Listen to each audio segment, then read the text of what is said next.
Hi students, स्वागत है आपका हमारे यूट्यूब चैनल क्लासरूम डाटा में। आज मैं आपके लिए MHD 2 आधुनिक हिंदी काव्य के इम्पॉर्टेंट क्वेश्चंस का पार्ट सेकंड लेके आई हूँ। पहले पार्ट में हम कविता का व्याख्या वाला पार्ट डिस्कस कर चुके हैं और इस पार्ट में हम निबंधात्मक प्रश्नों को डिस्कस करेंगे। सबसे पहले हम निबंधात्मक प्रश्नों को दो पार्ट में डिवाइड कर लेंगे। पहला कविता, जिनमें से निबंधात्मक प्रश्न पूछे जाएंगे, और दूसरा कवि।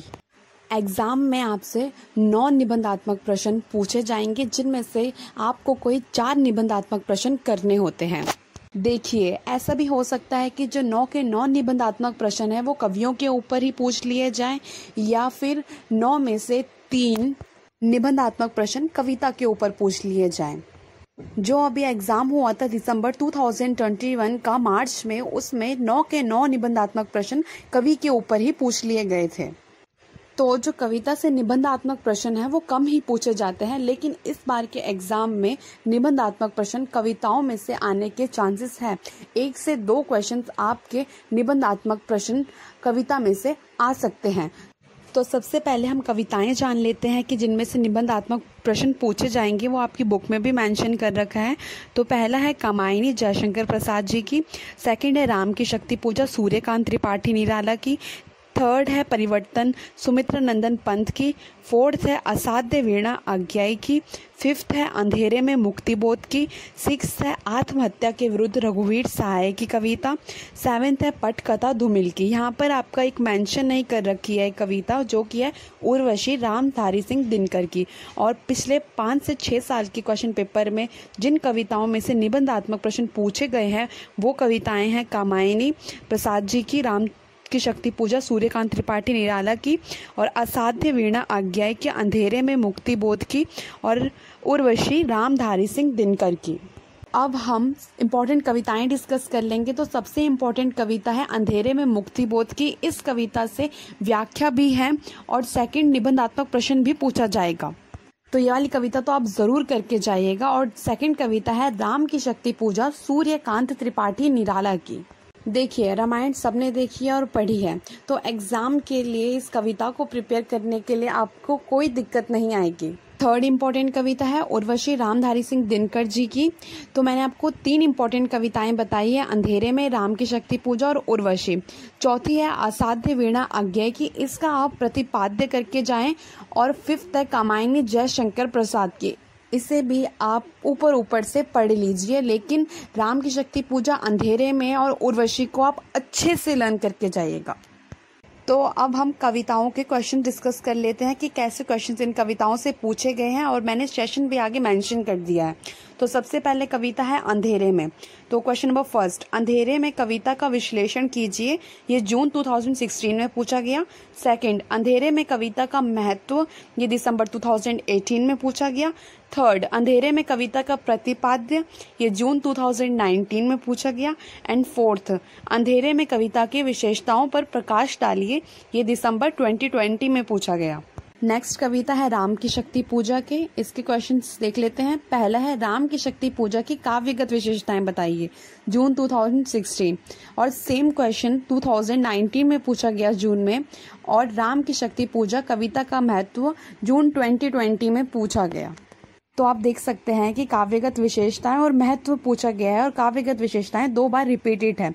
कविताओं में ज्यादातर काव्यगत विशेषताएं, महत्व और प्रतिपाद्य ही पूछा जाता है। थर्ड कविता है उर्वशी। उर्वशी से पहला क्वेश्चन है उर्वशी के कथा तत्वों की विशेषताएं। ये टिप्पणी 2015 में पूछी गई थी जून में। अब के पैटर्न में टिप्पणी नहीं आती है, पर निबंधात्मक प्रश्न में पूछा जा सकता है। सेकंड क्वेश्चन है उर्वशी में व्यक्त दिनकर के विचारों को स्पष्ट कीजिए, जून 2017 में पूछा गया। क्वेश्चन नंबर थर्ड है उर्वशी में दर्शन और काव्य के परस्पर संबंध का विवेचन कीजिए, दिसंबर 2018 में पूछा गया। फोर्थ क्वेश्चन है उर्वशी में दर्शन और काव्य के परस्पर संबंध का विवेचन कीजिए, दिसंबर 2019। यानी कि दिसंबर 2018 एंड दिसंबर 2019 में उर्वशी से सेम ही क्वेश्चन पूछा गया था। फिफ्थ है उर्वशी में व्यक्त दिनकर के विचारों की समीक्षा कीजिए, ये जून 2021 के क्वेश्चन पेपर में पूछा गया था। तो आप देख सकते हैं कि दिनकर के विचार 2017 में पूछा गया जून में, और 2021 में भी यही सेम क्वेश्चन पूछा गया। जैसा कि मैंने आपको बताया कि निबंधात्मक प्रश्न कविताओं में से गिने चुने ही पूछे जाते हैं, घुमा के वही प्रश्न पूछ लिए जाते हैं दोबारा से। यानी कि कविताओं में से जो क्वेश्चंस पूछे गए हैं ज़्यादा से ज़्यादा उन्हीं का रिपीट होने का चांस है। बाकी असाध्य ऋण का प्रतिपाद्य ज़रूर प्रिपेयर कर लीजिए, और ये 3 कविता तो आपके टिप्स पर होनी चाहिए। अब हम इम्पोर्टेंट कवि डिस्कस कर लेते हैं। आपके पाठ्यक्रम में 14 कवि है और 14 के 14 कवियों में से निबंधात्मक प्रश्न पूछे जा सकते हैं। तो 14 में से 9 कवि तो आप ज़रूर करके जाइए। तो मैं आपको इम्पोर्टेंट कवि बता देती हूँ। तो सबसे पहले इम्पोर्टेंट कवि है Bharatendu, next Maithili Sharan Gupt, third Prasad, fourth Pant, fifth Mahadevi, sixth Nagarjun, seventh Shamsher Singh Bahadur, eighth Agyeya, ninth रघुवीर सहाय। जिनमें से आप भारतेंदु और मैथिली शरण को तो ज़रूर करके जाइए, क्योंकि ये तो 2 कवि है जो सबसे ज़्यादा इम्पॉर्टेंट है, क्योंकि ऐसा कोई भी पेपर नहीं है जिनमें इनसे क्वेश्चन ना पूछा गया हो। यानी पिछले 5 साल के पेपर में केवल एक ही क्वेश्चन पेपर ऐसा था जिसमें इन दोनों कवियों में से एक के ऊपर क्वेश्चन ना पूछा गया हो, नहीं तो ये दोनों कवि तो साथ साथ पूछ लिए जाते हैं। तो भारतेंदु और मैथिली तो मोस्ट इम्पॉर्टेंट कवि हैं। चलिए अब हम इनके ऊपर प्रश्न डिस्कस कर लेते हैं।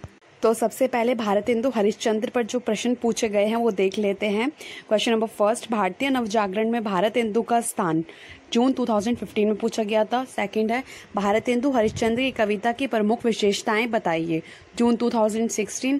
थर्ड है, भारतेंदु हरिश्चंद्र की काव्य भाषा और शिल्प पर विचार कीजिए, दिसंबर 2016 में पूछा गया था ये।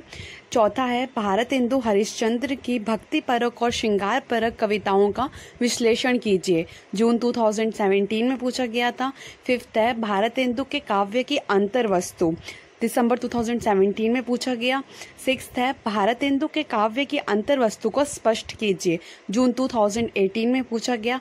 सेवेंथ क्वेश्चन है, भारतेंदु के काव्य में देशभक्ति और राजभक्ति के अंतर्द्वंद का सोदाहरण विवेचन कीजिए, जून 2019 में पूछा गया था। एट्थ है, भारतेंदु हरिश्चंद्र की कविता की प्रमुख विशेषताएं बताइए, दिसंबर 2019 में पूछा गया था। और नाइन्थ है, भारतेंदु के काव्य में अंतर्निहित नव जागरण की चेतना पर विचार कीजिए, जून 2020 में पूछा गया। नेक्स्ट है, भारतेंदु हरिश्चंद्र की कविता की प्रमुख विशेषताएं बताइए, दिसंबर 2020 के क्वेश्चन पेपर में पूछा गया। 11th है, हिंदी नवजागरण के विकास में भारतेंदु हरिश्चंद्र के योगदान की चर्चा कीजिए, जून 2021 में पूछा गया था। और 12th है, भारतेंदु हरिश्चंद्र के काव्य में नवजागरण के मूल्यों का विवेचन कीजिए, दिसंबर 2021 के क्वेश्चन पेपर में पूछा गया था। तो आप देख सकते हैं कि सबसे ज़्यादा भारतेंदु के काव्य की विशेषताएं ही पूछी गई हैं और भारतीय नवजागरण में उनका स्थान और योगदान। सारे ही क्वेश्चन मिलते जुलते हैं एक दूसरे से और रिपीट भी हुए हैं। नेक्स्ट है, मैथिली शरण गुप्त। Question number first, Maithili Sharan गुप्त के काव्य भाषा और काव्य शिल्प पर विचार कीजिए, जून 2016 में पूछा गया था। सेकंड है, मैथिली शरण गुप्त के काव्य में राष्ट्रीय आंदोलन को किस प्रकार अभिव्यक्ति मिली है, 100 उदाहरण स्पष्ट कीजिए। थर्ड है, राष्ट्रीय नवजागरण की अभिव्यक्ति मैथिली शरण गुप्त के काव्य में किस प्रकार हुई है, स्पष्ट कीजिए, जून 2017 में पूछा गया था। क्वेश्चन नंबर फोर्थ है, एक कवि के रूप में मैथिली शरण गुप्त का मूल्यांकन कीजिए, दिसंबर 2017 में पूछा गया। नेक्स्ट है, एक कवि के रूप में मैथिली शरण गुप्त का मूल्यांकन कीजिए, सेम ही पूछा गया जून 2018 में भी। सिक्स्थ है, राष्ट्रीय नवजागरण की अभिव्यक्ति मैथिली शरण गुप्त के काव्य में किस रूप में हुई है, स्पष्ट कीजिए, दिसंबर 2018 में पूछा गया। यही सेम क्वेश्चन 2017 में पूछा गया था जून वाले एग्जाम में। नेक्स्ट है, मैथिली शरण गुप्त के काव्य की विशेषताएं बताइए, जून 2019 में पूछा गया ये। नेक्स्ट है, मैथिली शरण गुप्त के काव्य शिल्प पर विचार कीजिए, दिसंबर 2019 में पूछा गया। नेक्स्ट, मैथिली शरण गुप्त की काव्य भाषा, जून 2020 में पूछा गया। 10th है, मैथिली शरण गुप्त स्त्री जीवन के प्रति अपार सहानुभूति रखने वाले कवि है, इस कथन की समीक्षा कीजिए, ये दिसंबर 2020 में पूछा गया। नेक्स्ट है, मैथिली शरण गुप्त के काव्य की मूल संवेदना स्पष्ट कीजिए, ये जून 2021 में पूछा गया। राष्ट्रीय नवजागरण की अभिव्यक्ति वाला क्वेश्चन तो 3 बार रिपीटेड है। आप सभी जानते हैं कि मैथिली शरण गुप्त हमारे राष्ट्रीय कवि रह चुके हैं, यानी कि हमारे राष्ट्रीय कवि हैं, तो राष्ट्रीय नवजागरण की अभिव्यक्ति वाला क्वेश्चन तो इनसे बनता ही बनता है। बाकी काव्यगत विशेषताएं हैं, काव्य भाषा है, काव्य शिल्प है। क्वेश्चंस मैंने आपको दिखा दिए हैं। क्वेश्चंस मैंने आपके सामने रखे हैं, आप देख सकते हैं कि कौन से रिपीटेड है और कौन से सबसे ज़्यादा पूछे गए हैं। नेक्स्ट कवि हैं जयशंकर प्रसाद। छायावाद के 4 स्तंभों में से एक प्रमुख स्तंभ जयशंकर प्रसाद जी भी हैं। तो आइए देखते हैं इनके क्वेश्चंस। क्वेश्चन नंबर फर्स्ट, छायावाद के प्रमुख विशेषताओं का उल्लेख करते हुए सिद्ध कीजिए कि प्रसाद छायावाद के एक बड़े कवि हैं। जून 2015 में यह क्वेश्चन पूछा गया था। यहाँ आप देख रहे हैं छायावाद की प्रमुख विशेषताओं का उल्लेख करने के लिए कहा है। अगर आप छायावाद की विशेषताएं लर्न कर लेते हैं तो वो आपको MHD 6 में भी काफी हेल्पफुल रहेगा। और जयशंकर प्रसाद, महादेवी वर्मा, सुमित्रानंदन पंत, सूर्यकांत त्रिपाठी निराला छायावाद के 4 स्तंभ हैं। इसीलिए छायावाद से जोड़कर इनके ऊपर क्वेश्चंस पूछ लिए जाते हैं। जैसे यहाँ पर पूछा है कि छायावाद के प्रमुख विशेषताओं का उल्लेख करते हुए सिद्ध कीजिए कि प्रसाद छायावाद के एक बड़े कवि हैं। नेक्स्ट क्वेश्चन है जयशंकर प्रसाद के काव्य की विशेषताएं बताइए। दिसंबर 2015 में पूछा गया था। नेक्स्ट है जयशंकर प्रसाद की कविताओं में अभिव्यक्त राष्ट्रीय सांस्कृतिक चेतना को उद्घाटित कीजिए। जून 2016 में पूछा गया। नेक्स्ट है जयशंकर प्रसाद के काव्य की विशेषताएं बताइए। ये दोबारा रिपीट हुआ है, जून 2018 में पूछा गया। नेक्स्ट है जयशंकर प्रसाद की कविताओं में अभिव्यक्त सौंदर्य दृष्टि पर प्रकाश डालिए। जून 2019 में पूछा गया। नेक्स्ट, छायावाद के आधार स्तंभ के रूप में जयशंकर प्रसाद की कविताओं का मूल्यांकन कीजिए। जून 2020 में पूछा गया। नेक्स्ट, जयशंकर प्रसाद के काव्य की विशेषताएं बताइए। आप देख रहे हैं कि ये तीसरी बार रिपीट हुआ है, दिसंबर 2021 में ये पूछा गया।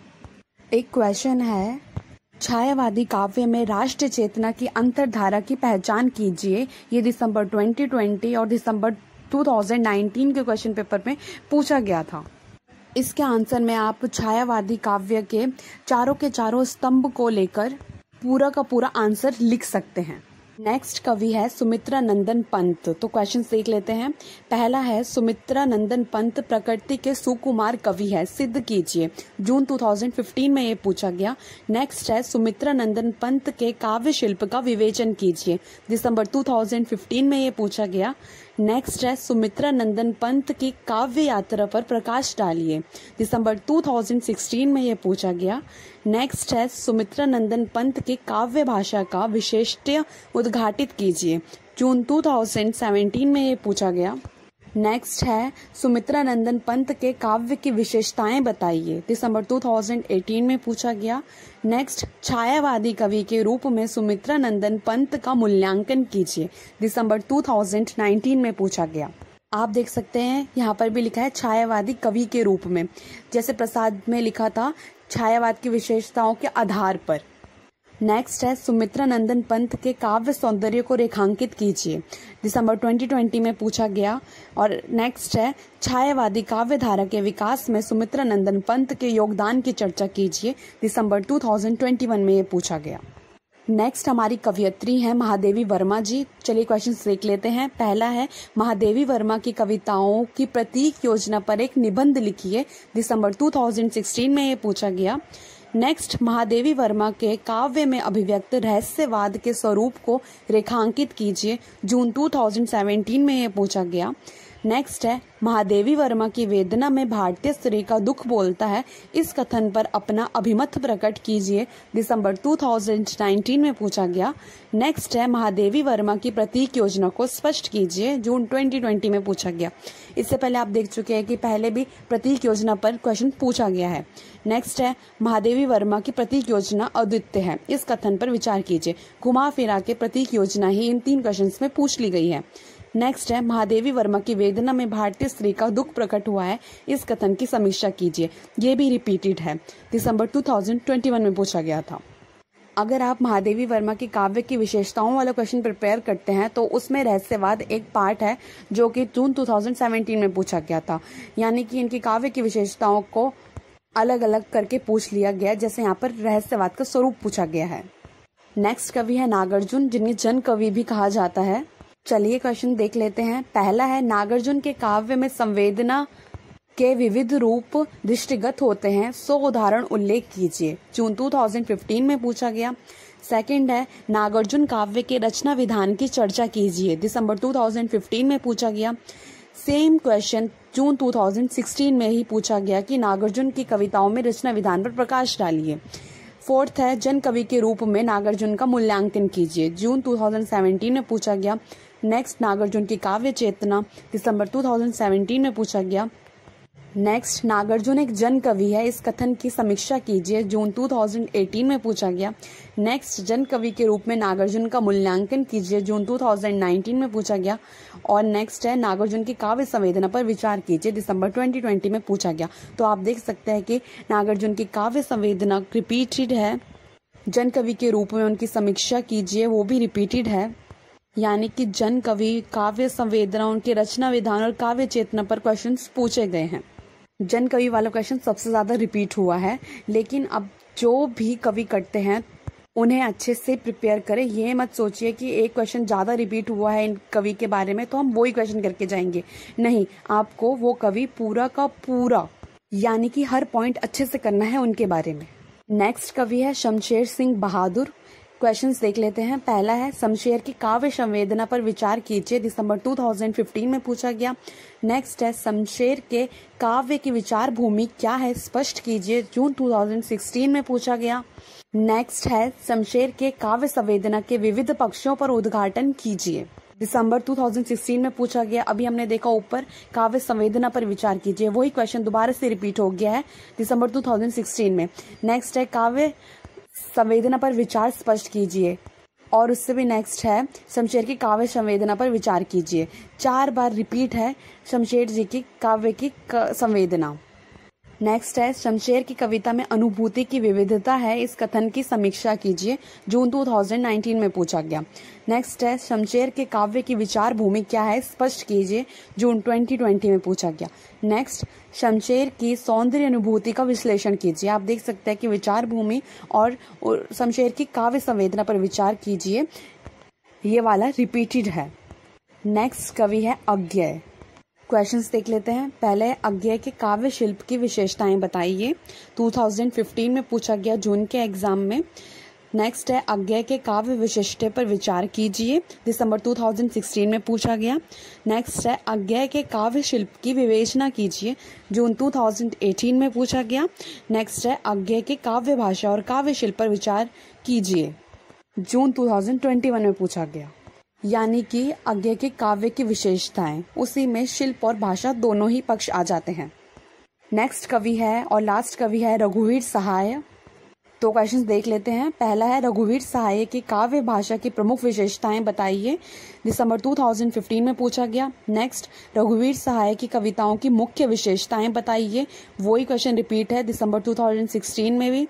नेक्स्ट है रघुवीर सहाय की कविता में निहित वैचारिक आधारों की खोज कीजिए, दिसंबर 2017 में पूछा गया। नेक्स्ट रघुवीर सहाय की काव्य भाषा, दिसंबर 2018 में पूछा गया। नेक्स्ट है रघुवीर सहाय की कविताओं की विशेषताएं बताइए, दिसंबर 2019 में पूछा गया। नेक्स्ट है रघुवीर सहाय की कविता का मूल स्वर स्पष्ट कीजिए, जून 2020 में पूछा गया।